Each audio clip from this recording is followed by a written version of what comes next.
My colleague Steve Jones from Northumbria University is going to talk to you about the slasher film. The slasher film is probably a genre or subgenre of film that you might be familiar with, but Steve's going to sort of break that down a little bit and give you a kind of potted history of the slasher film.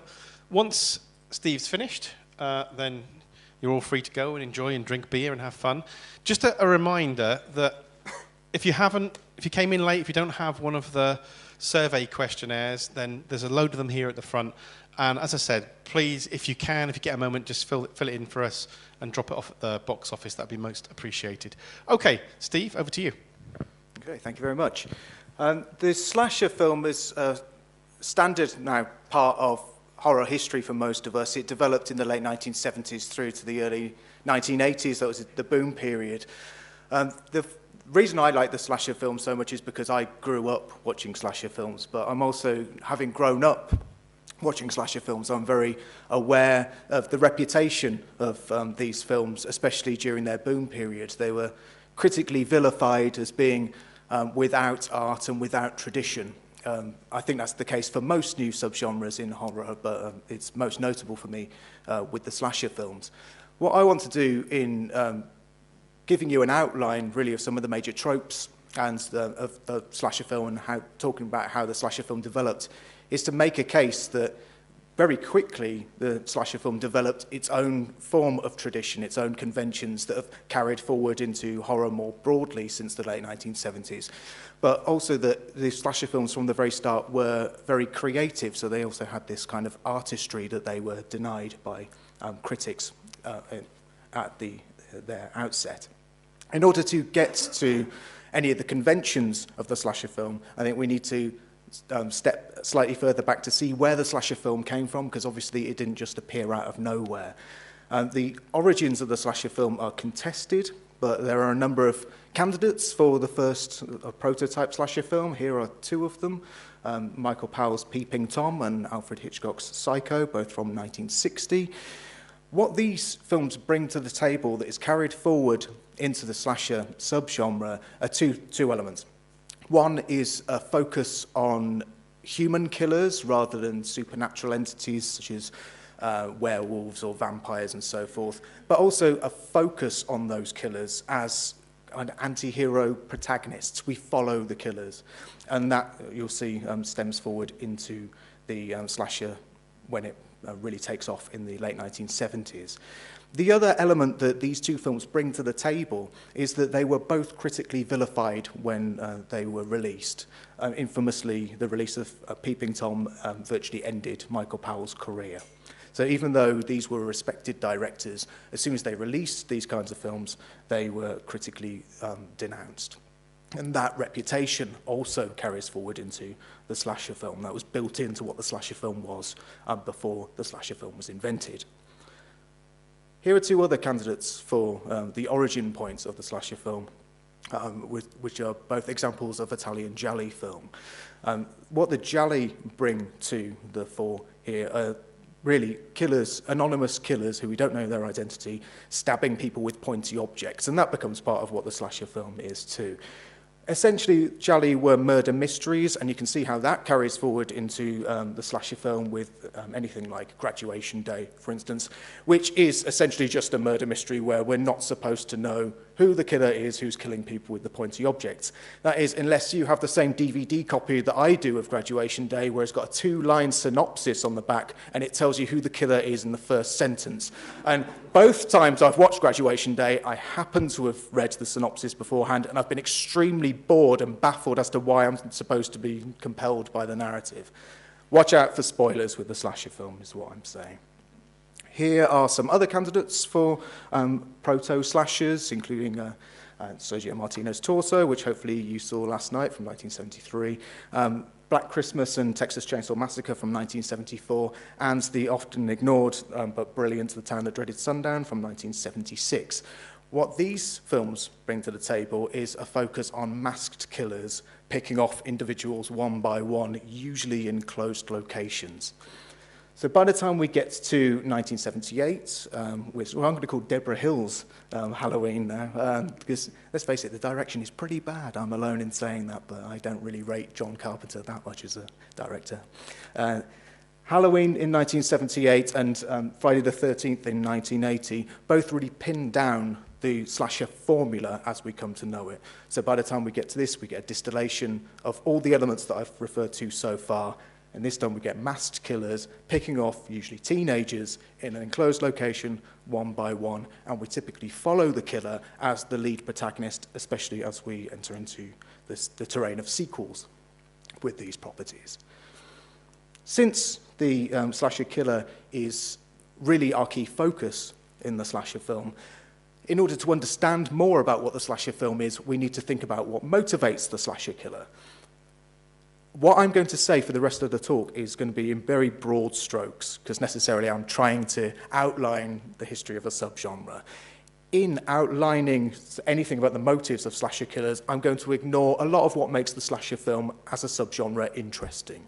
There are a number of different motives that slasher villains have. Some of them are incredibly idiosyncratic. And to give you an example of what you might be missing in my broad strokes, I want to play you a very quick clip from the film The Dentist, in which we hear what motivates the titular killer, played by Corbin Bernstein here, into his killing spree. You don't know what it's like. The discipline, the long hours, and the lack of respect in a world that goes on ignoring dental hygiene. Doctor! Just simply people not brushing their teeth enough, and also his wife having an affair, can lead someone into killing lots of people individually. So whatever I say, go and explore the slasher subgenre. There's lots of interesting things going on in it. What The Dentist does share with a lot of the other slasher villains is a singular obsessive focus here on dental hygiene. But what we see in a lot of cases of slasher villains is that they become quickly obsessed with one incident in their life and tends to then kill people around the anniversary of that instance. So you see that reflected in the titles of a number of different slasher films, including Mother's Day, or Happy Birthday to Me, or My Bloody Valentine, or April Fool's Day, and so forth. Obviously, these are influenced by the initial successes of those films, Halloween and Friday the 13th, which are both marked by calendar dates, but it also tells us a great deal about how the kinds of motivations for slasher killers. Of these calendar-based events, the most popular, for some reason, are based around the Christmas and New Year holiday. Again, this stems from not only early examples like Silent Night, Bloody Night from 1972, and also Black Christmas, as I've already mentioned, but it plays through the late 70s into the mid to late 1980s through films like New Year's Evil, Don't Open Till Christmas, and Bloody New Year. The cover art for Bloody New Year is probably better than the actual film. I don't know why Christmas and New Year is a focus for these films. I don't know whether it's some kind of political statement, a kind of capitalist statement that if you weren't at home with your family, then you wouldn't have been killed, you should go to work every day instead, or whether it's some kind of radical commentary on the secularization of Christmas. I'm not too sure. I'll leave that for you to discover.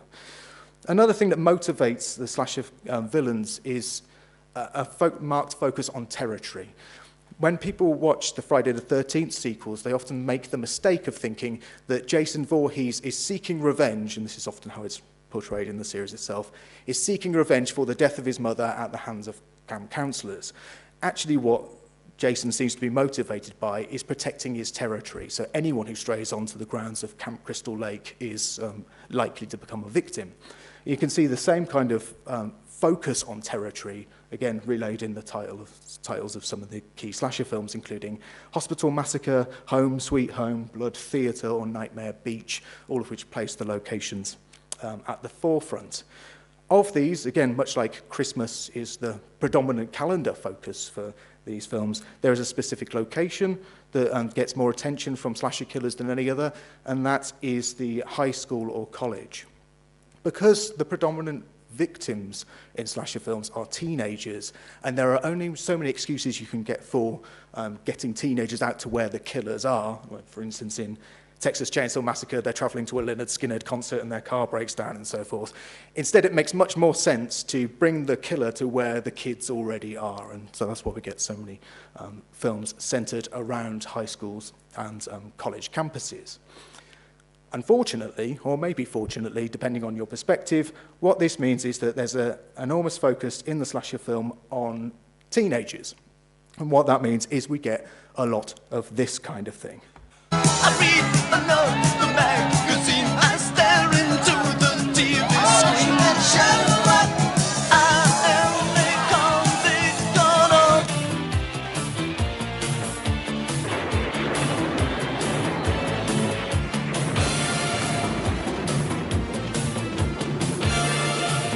Think you got it made, no,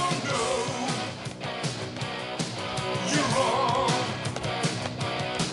'Cause you Bad 80s rock, big hair, over-the-top makeup, terrible fashion, and incredible, awesome dancing. If anyone thought I was going to give a talk about a slasher film without including Crispin Glover dancing, you were kidding yourselves. Obviously, a lot of the runtime of slasher films then is preoccupied with a focus on teenagers and teenager life. Slasher films have a reputation for being full of death, but actually, the majority of the runtime tends to look much more like this.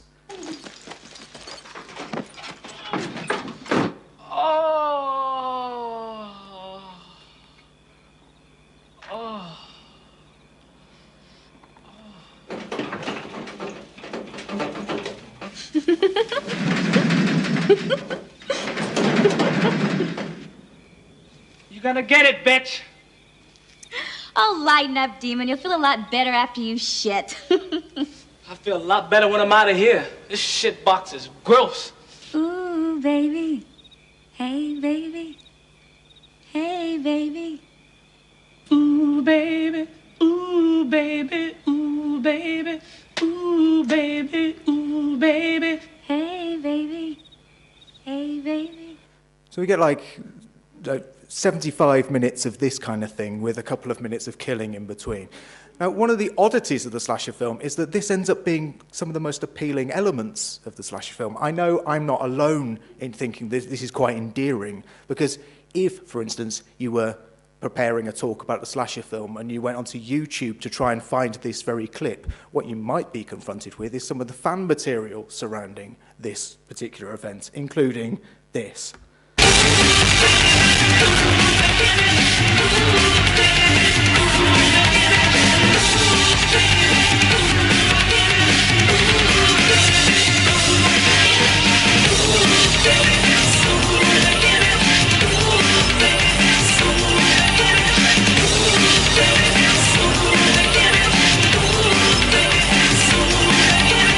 I think this is what Gilles was referring to as sexy music. I'm not too sure, but obviously people enjoy this kind of material in the slasher film much more even than I do.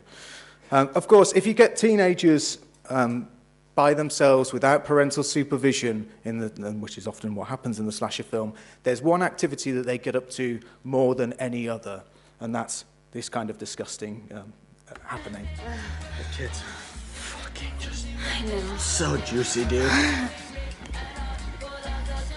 You got perfect nipple placement, baby. Now, people say the acting in slasher films is bad, but I say this guy kept a straight face delivering that dialogue. Give the man an Academy Award, right? Now, I can see why, if you were a parent, and it was parents' groups who were mostly objecting to these films when they were released in the heyday of the 1980s, you might be concerned about this kind of material. I'm going to play you a clip in a moment from Nightmare Vacation 2, also known as Sleepaway Camp 2 from 1988, which again has a sex sequence as its main point of emphasis. And just check out some of the attitudes that are expressed in this clip.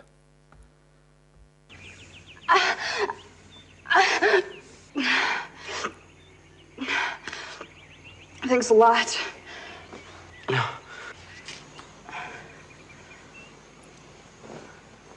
Listen, you don't have AIDS or anything, do you? No. Great. See ya.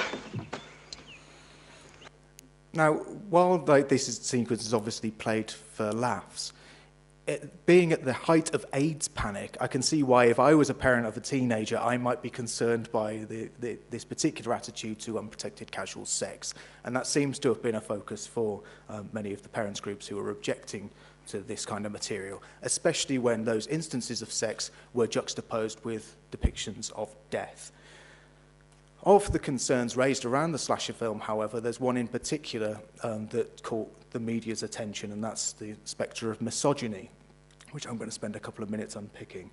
To give you a sense of the level of that debate, I'm going to play a quick clip of the renowned film critics Siskel and Ebert talking about this very concern in 1980. This is before the term slasher film had even been coined.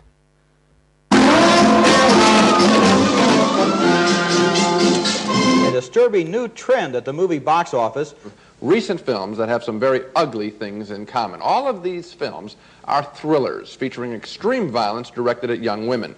To put it bluntly, what you see in most of these films is a lot of teenage girls being raped or stabbed to death, usually both. This is a depressing development in American movies. One of the things these so-called women in danger films all have in common is that they portray women as helpless victims. Now, one of the reasons why this concern was amplified, especially within film criticism and the press surrounding these films at this time, was to do with the period in which these films were released. So here we're talking about 1980, but we're coming out of the late 1970s, when really we're talking about an era in which second-wave feminism had gained political traction and had become much more noticeably visible. So I'm not surprised that people were very sensitive to the way in which women were depicted, allegedly depicted in these films. To give you a sense of the scale, prominent feminist activists Andrea Dworkin and Catherine McKinnon, in their protest as part of changing the law around hardcore pornography in America, it included an expert witness called Ed Donnerstein in the Meese ordinances in Minneapolis, who referred directly to the slasher film Texas Chainsaw Massacre as pornography, even though it doesn't contain any depictions of sex and barely any physical violence. To give you a sense of the scale of those kinds of complaints about the slasher film, this is from a guerrilla protest staged outside of a screening of Texas Chainsaw Massacre in the early 1980s. There is a person lying under a sheet with red paint on it, who's supposed to be a dead body, a little cute cardboard chainsaw, and a protest around the depiction of violence against women in the Texas Chainsaw Massacre, allegedly. Incidentally, if anything was going to make me go and see the Texas Chainsaw Massacre in a cinema in the early 1980s, it was probably a protest like this, so I'm not sure how effective these protests were, but nevertheless, you can see that these concerns were being aired in a very public way. One of the reasons why these concerns were being aired has to do with the nature of how female bodies were sometimes depicted in some of these movies. One of the reasons why these films were perceived to be misogynistic had to do with the way female bodies were used to titillate an audience. What I'm talking about is not only the inclusion of sex sequences, but particularly on female nudity as a way of attracting audiences into the cinema. To give you a sense, again, of scale, the phrase T&A, as tits and ass, including female nudity, a way of getting bums on seats, as Jamie put it earlier, was so prevalent in the late 1970s that the phrase T&A entered the Merriam-Webster dictionary in 1979. Obviously, I want to give you a sense of what I'm talking about, so I found the most gratuitous incident of female nudity that I could find in a slasher film, which is from the fairly late entry Cheerleader Massacre, which is a kind of unofficial sequel to the Slumber Party Massacre series that Ali mentioned earlier. You don't need to know anything about the plot at this stage, other than the people you're going to see are allegedly teenagers who are all seem to be in their mid-30s, who have found an abandoned cabin in the woods, and then this happens. You guys, I found the most amazing bath. You guys, hurry up! Are you warming up? Yes, this is much better. Oh, I'm so glad you're feeling good. Oh, you bitch! Oh my God! You fucking bitch! Oh, you're not gonna believe it. I had no idea when I said amazing bath that there was chocolate syrup in Mom's eyes. No wonder I feel so weird.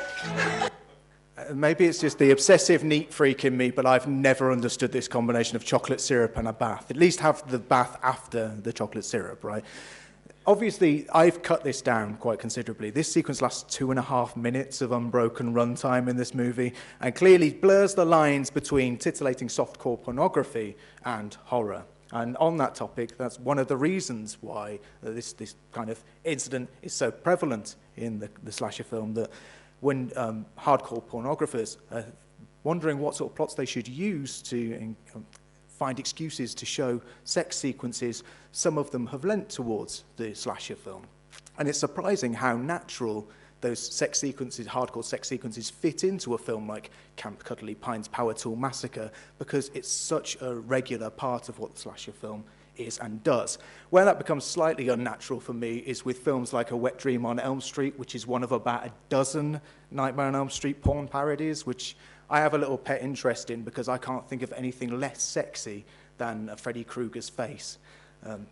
But there's dozens of them. I've written a blog post about it if any of you are interested in the other titles, but I wouldn't suggest looking them up. Now, obviously, one of the reasons why the slasher film can't do what pornographers are doing in something like Camp Cuddly Pine's Power Tool Massacre is that these films are shown in mainstream contexts made by sometimes large studios like Paramount, for instance, were responsible for the Friday the 13th films, and they can't show hardcore sex. This has led some thinkers, especially from a psychoanalytic bent, to propose that we've not only got a problem here with the juxtaposition of sex and death within the slasher film, but also the way in which death itself is presented in the slasher film. The idea is that, much like the narrative structure of pornography is very loose and is just really an excuse to show different sex sequences, the structure of the slasher film is fairly loose and is just an excuse to show instances of death. And that's led some thinkers to propose that what we're seeing when we see death sequences is a kind of symbolic substitute for the hardcore sex that these filmmakers wish they could show in that context. To put it more bluntly, from a psychoanalytic perspective, when we see a man killing a woman and plunging a knife penetrating her flesh, what we're seeing is a substitute for sexual intercourse or even sexual violence. And again, this is one of the elements that really drives that idea that these films are misogynistic. To give you a sense of how this works from a psychoanalytic perspective, I want to play a quick clip from Slumber Party Massacre, or a number of clips that have been cemented together, and I'll then propose how this is read from a psychoanalytic perspective.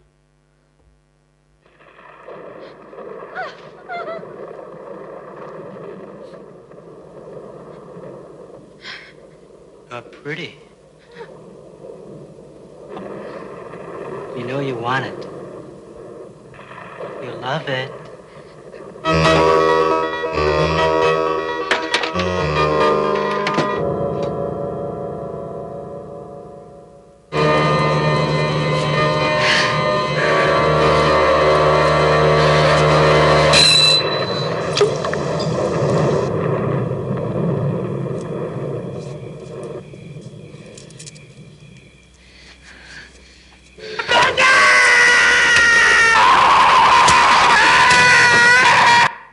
Slumber Party Massacre is a very clever movie, and it clearly is playing on this reputation that slasher films have, with its killer who has this exaggerated long drill bit that he often holds by his crotch. He talks like a rape apologist, saying, you know you want it, and so forth.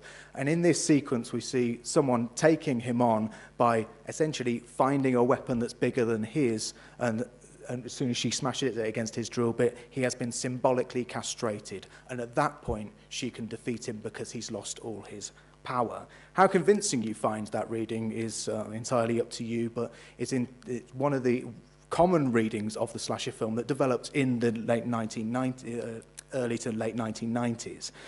This kind of reading relies on us thinking about these kind of death sequences in the same way, as I've already mentioned, as sex sequences in hardcore pornography. Essentially, instead of hardcore heterosexual pornography that builds up to male ejaculation as the money shot, here instead we get the expulsion of gore as being the money shot. There are a number of problems with this way about thinking about the slasher film more broadly as a subgenre, however. For one thing, in their content analysis in 1996, Sapolsky and Molotov found that even though slasher films have this reputation for bringing sex and death together, or the idea that if you sleep with someone minutes later you will be killed, they found that that kind of incident is very uncommon in the slasher film. They propose that actually that reputation developed from us being offended by this juxtaposition of sex and death, and therefore noticing it more. If we notice it more, that's the bit we talk to people about, and so the reputation develops. Similarly, in their content analysis of 56 of the most prevalent early 80s slasher films, Cowan and O'Brien found that even though slasher films have a reputation for focusing on women being killed by men, actually across those 56 films, more men are killed than women. And again, it might be that, especially in the early 1980s, because of the rise of second wave feminism, we were primed to be more sensitive to depictions of men killing women, so much so that we neglect the depictions that are more common of men killing men. As another sort of antidote to this reputation, we have a character built in to what the slasher film is. From the very outset, we have a lead female figure who is the kind of antidote to the slasher film killer. There's one central lead female figure that we follow through, and it's a figure that Carol Clover coined the phrase, the final girl, to describe. This is Sally from the end of Texas Chainsaw Massacre in 1974. So this is before we get into the slasher film proper. It's built in from the start. Now, Sally is the heroine of the film, and what she does essentially in this film to become the heroine is survives where her friends can't. Against all odds, she manages to escape, but she spends literally the last half hour of the film screaming, crying, running away, and bounds to a chair. By the time we get to 1984, we see a slightly different iteration of the final girl with my personal favourite, Nancy from Nightmare on Elm Street, who, instead of being content just to survive where her friends can't, is not afraid to confront the killer. And that's really the element of the final girl that carries forward across the genre. So by the time we get to Hatchet 2 in 2010, we see something much more like this, which is from the final sequence of the film. Again, it's one of my favourite things ever, which is the final girl, Mary Beth, confronting, finally, the killer, Victor Crowley.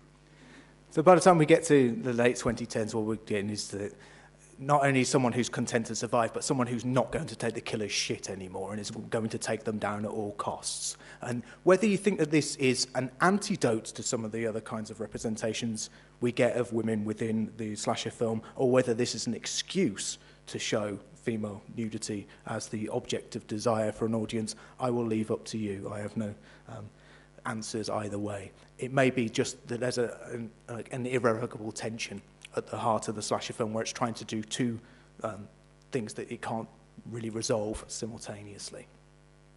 As the slasher film developed, and really there was a massive boom period of production between 1978 to around 1982, 1983, where slasher films were being released into multiplex theatres week after week after week, and there are hundreds of them for you to catch up on. Really, the slasher film starts to burn itself out quite quickly, to the extent where in 1984, with the release of the fourth film in consecutive years of the Friday the 13th franchise, it was declaring its own final chapter as if it was entirely played out. Obviously, it was back again the next year with a new beginning and was again and again brought back, resurrected again. But it certainly gives you a sense of how quickly that this genre peaked and then fell again. The various filmmakers tried various things to try and reinvigorate the genre in various ways. The Halloween franchise removed its killer entirely from Halloween 3. It was a critical flop, and so they had to bring back Michael Myers for Halloween 4, as it's declaring here. One of the reasons why these films became so allegedly played out was because there's only so many ways you can stab someone with a knife. There's only so many ways you can see someone being stabbed with a knife and it still be entertaining. So these films are reputed to have burnt themselves out by nature of how one-dimensional the plots were. What I'd like to say about this is that as the slasher film develops, they gain a reputation for becoming more creative with the way that people were killed within these films. What I would like to suggest is actually that creativity was present in the slasher film from the very outset. In order to demonstrate what I mean, I want to play you a very quick clip from The Town That Dreaded Sundown from 1976, as I've already mentioned, which demonstrates just how creative these killers could be. This is the only time this kind of thing happens in this movie.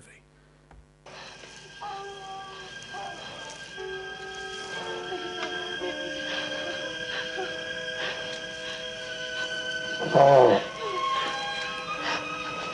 What are you doing? No, please, don't let him.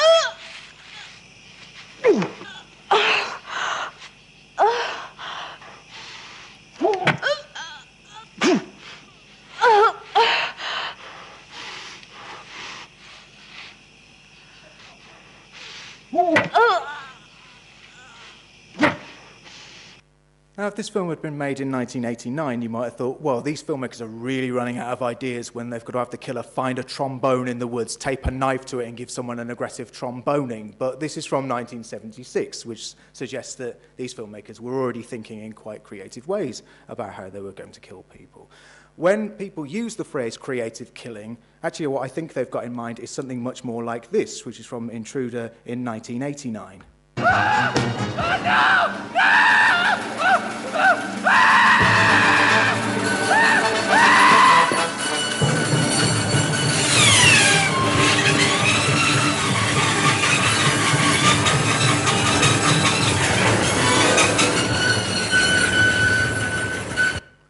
Really, by 1989, we've come to the peak of physical practical special effects technologies. And this is this kind of death as spectacle that I think is what people are referring to when they say creative killing, not exactly how people are being killed on screen.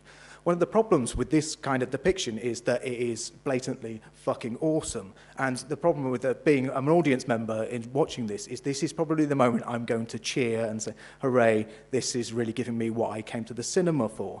Unfortunately, then it becomes quite difficult to defend these films against the accusations that these are treating death as a spectacle and therefore being quite callous about the idea of watching people die. I can see why this might look concerning from the outside for someone who isn't a fan. Now, one of the key moments in the development of the slasher film beyond that sort of saturation point in the early to mid-1980s is the development of this figure, Freddy Krueger from A Nightmare on Elm Street. There are many things I love about Nightmare on Elm Street. One of them is the moment that it chimes into this moment, I think absolutely accidentally, of finding a way forward for the slasher film. What this film has at its core is a supernatural killer, which helps it to overcome some of the problems surrounding these films and their reputation as watching people killing people. Instead, we have this sort of spectacular dream demon at the heart of the narrative. What this allows the filmmakers to overcome as we enter into Nightmare on Elm Street sequels is one of the problems faced by the Friday the 13th sequels, which is how do you kill off the killer and then bring them back again if they're a human being? We overcome that way of thinking by having a supernatural killer at the core. And also because he's a dream demon and kills people in their dreams, we can have ever more spectacular and creative modes of killing people. You can see the influence of that kind of way of thinking about horror in the absolutely underrated sequel to Prom Night 2 from 1987, which has clearly taken direct influence from the Nightmare on Elm Street films. So by the time we get to here, Prom Night 1's just about a human killer killing people in a high school. We get something much more spectacular and effects-led that's much more spectacle-driven.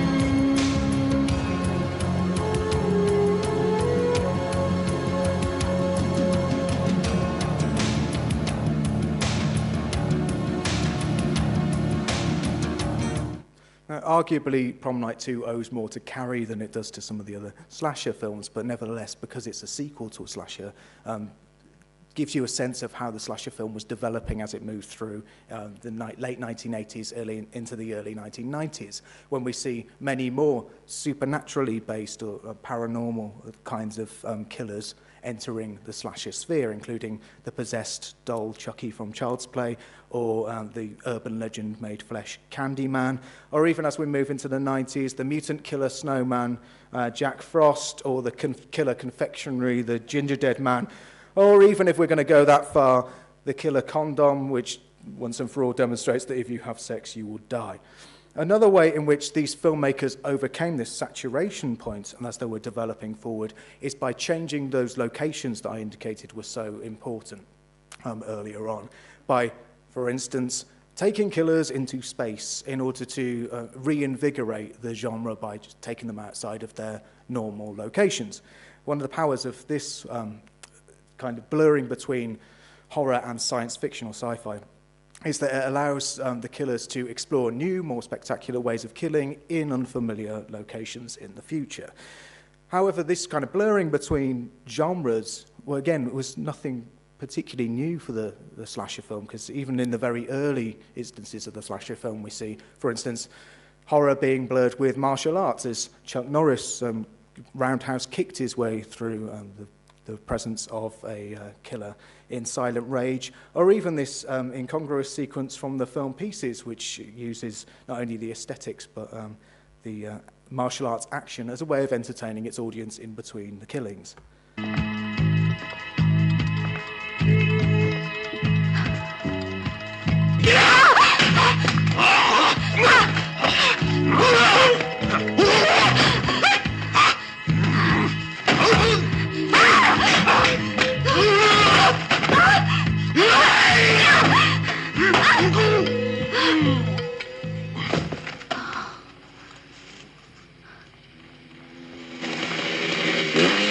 Hey, Miss Riggs! Kendall! What happened here? Well, he jumped me. There he is. Oh, hey, it's my Kung Fu professor. What's the story, Chow? Oh, I am out jogging, and next thing I know, I am on ground. Something I eat. Bad chop suey. So long. Take it easy. What are you doing here this time of night? So offensive, but nevertheless demonstrates that these films were being very creative from their very outset in trying to find new ways of entertaining audiences. This kind of genre blurring as a way of encouraging audiences to visit these films eventually extends forward into something like this, the advent of the rock opera slasher. If most of you may have avoided Stage Fright thinking it was a remake of the original slasher Stage Fright, but it has absolutely nothing to do with it. Instead, we get this kind of thing happening. You tried to run, but you never could hide. Hey, there's no escape now. It's a knife or a knife. Hey, where you going, fat man?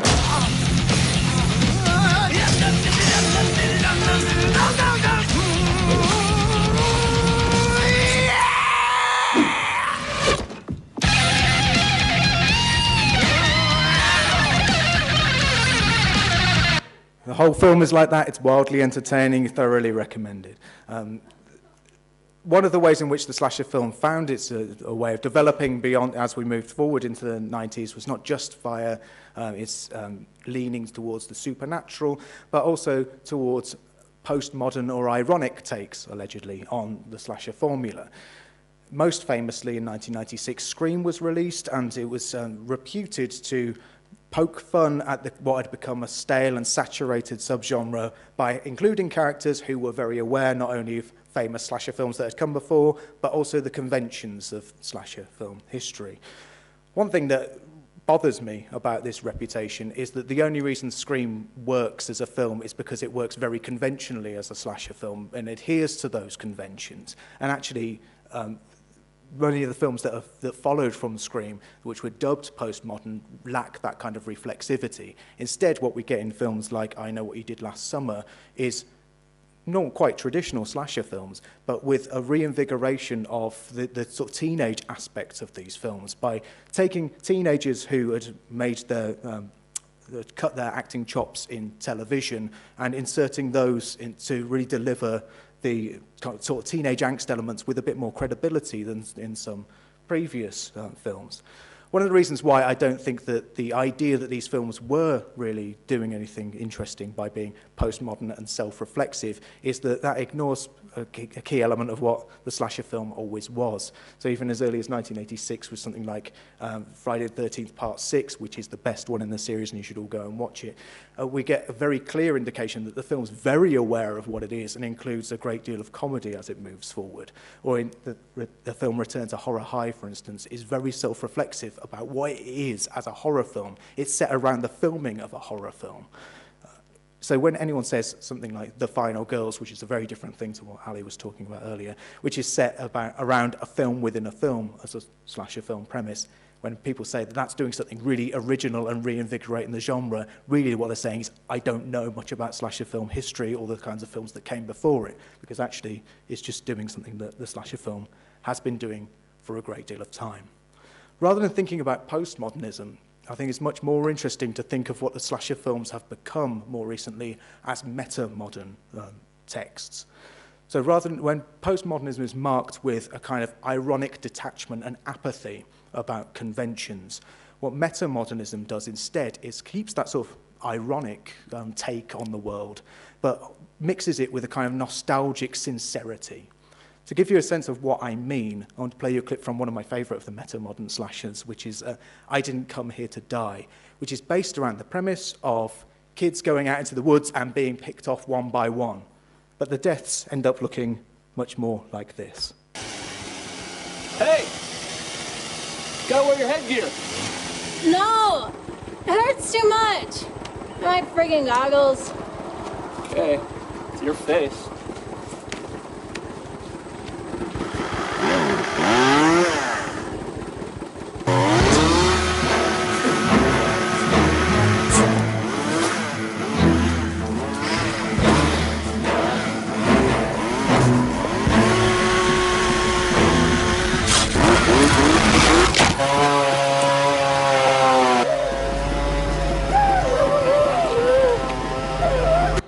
The premise of the film is that it takes kids out into the woods and picks them off one by one, but there is no slasher killer. They're all killed either by each other, by their own incompetence, or their own lack of regard for their own safety.